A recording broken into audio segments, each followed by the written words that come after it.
Bismillahirrahmanirrahim. Assalamualaikum warahmatullahi wabarakatuh. Sabahul khair. Kaifa halukum? Alhamdulillah bi khairin, nu'minu billah wa nuhibbul Qur'an. Fi ayyi yawmin nahnu al-an? Nahnu al-an yawmul itsnin. Wa fi ayyi tarikhin nahnu al-an?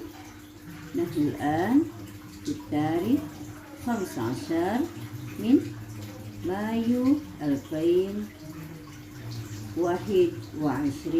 miladiyah. Naam, anak salih-salihah semua. Pagi ini kembali kita akan mulai belajar ya. Kita masih melanjutkan penilaian harian bersama, yaitu PHB ya. Insyaallah sebelum kita belajar, Khair akan memberikan kuantum terlebih dahulu.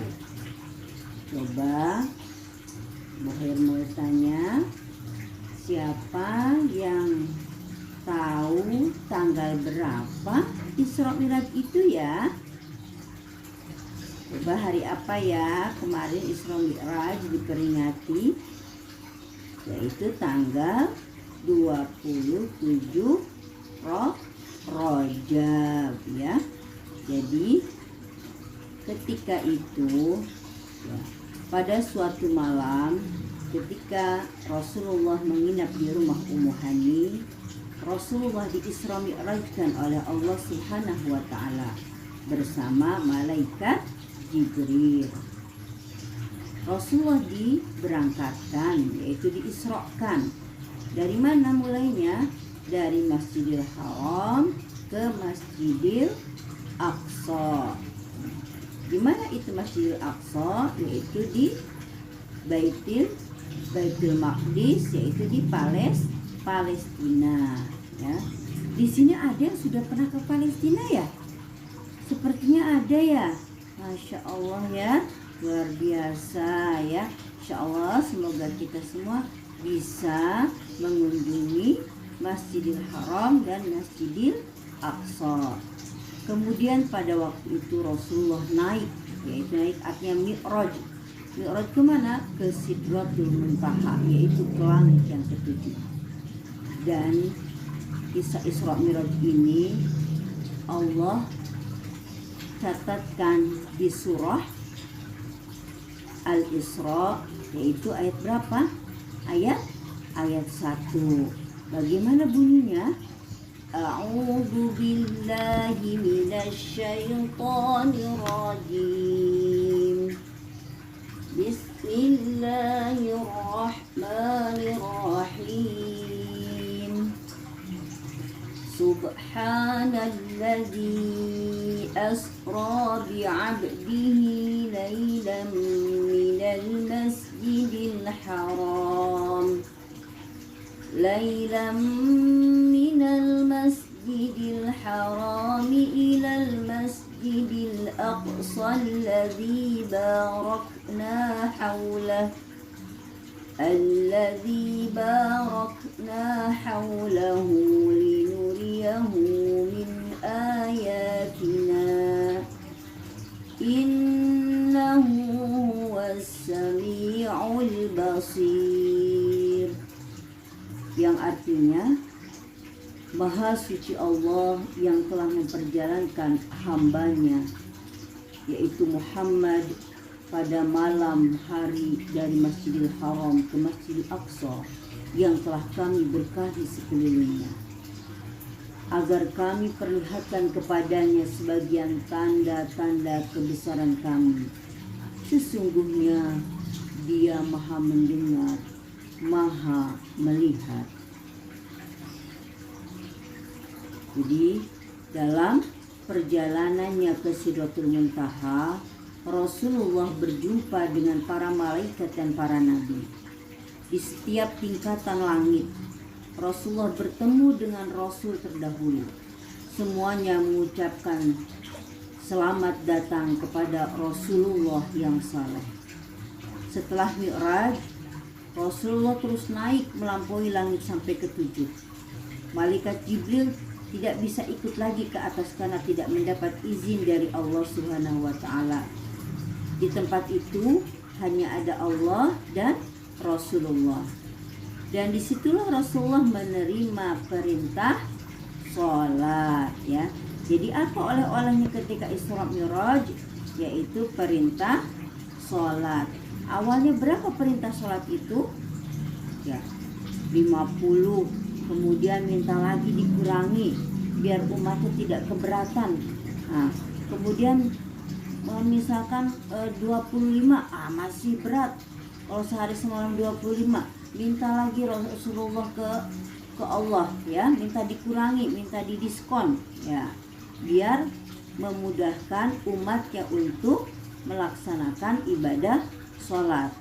Kemudian minta lagi, akhirnya Allah mengabulkan permintaannya menjadi lima waktu ya. Jadi cuma 5 waktu itu pertama dari subuh, berapa subuh? 2 rakaat, zuhur 4 rakaat, kemudian asar 4 rakaat, maghrib 3 rakaat, dan isya 4 rakaat ya. Jadi sehari semalam itu kita mengerjakan sholat berapa rakaat? 17 rakaat dalam 5 waktu. Nah, jadi setiap hari kita harus telepon siapa? Telepon Allah. Apa ya teleponnya itu? 244334. Itu telepon Allah. Yaitu teleponnya waktu sholat ya. Kemudian pada pagi harinya ya, ketika Rasulullah sudah datang, Rasulullah menceritakan tuh hal itu kepada siapa? Ummu Hani.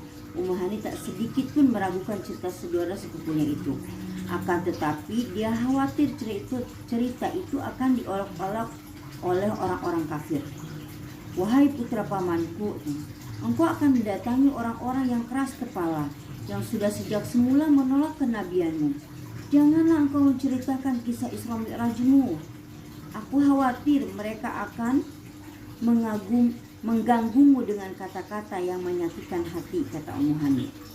Rasulullah yang sudah menerima amanah Allah tidak gentar terhadap bahaya apapun yang menghadang. Rasulullah segera keluar dari rumah Ummu Hani menuju Masjidil Haram. Setibanya di Masjidil Haram, Rasulullah disambut oleh Abu Jahal. Katanya, adakah sesuatu yang akan engkau sampaikan? Katanya begitu, tanya Abu Jahal. Rasulullah pun segera menceritakan pengalamannya semalam. Namun Abu Jahal meminta agar Rasulullah mau menceritakan pengalamannya itu kepada orang banyak. Nah, beberapa saat kemudian Abu Jahal berusaha mengumpulkan orang-orang Quraisy. Abu Jahal meminta agar mereka mendengarkan cerita Rasulullah. Sebenarnya maksud Abu Jahal mengumpulkan orang-orang adalah mengingkari cerita Rasulullah.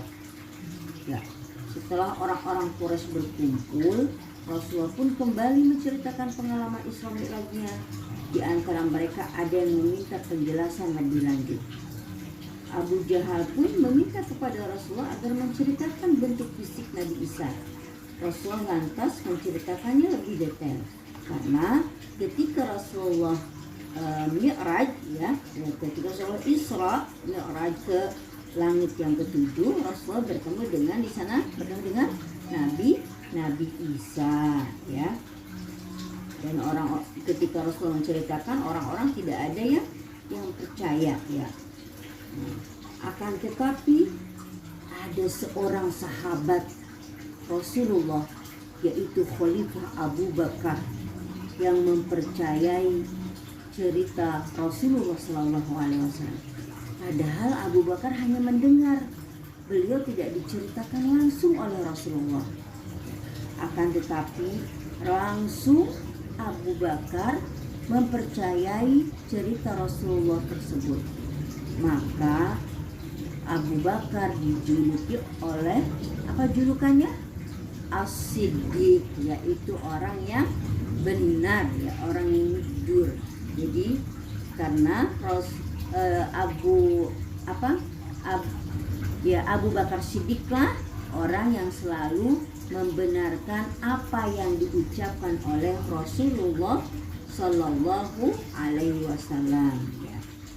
Kalau orang Quraisy mereka tidak ada yang percaya, tapi kalau Abu Bakar Siddiq maka disebut dengan As-Siddiq, ya, yaitu orang yang benar, ya, yang selalu membenarkan perkataan Rasulullah Shallallahu Alaihi Wasallam. Rasulullah pun bercerita ketika Isra dalam perjalanan ke Syam, aku bertemu dengan kafilah Bani Fulan di sebuah lembah. Saat itu seekor unta mereka lari meninggalkan rombongan dan tersesat. Atas petunjukku mereka menemukan kembali unta yang tersesat itu. Demikian pula ketika tiba di Bukit Jajiknan, ya, aku melalui kafilah Bani Fulan yang sedang beristirahat. Dalam keadaan mereka tidur nyenyak, aku menghampiri tempat mereka berteduh dan minum dari air persendian mereka yang tertutup rapat. Kafilah itu sedang dalam perjalanan kembali ke Makkah. Nanti pada waktu senja hari mereka akan masuk kota dari jurusan Tamim.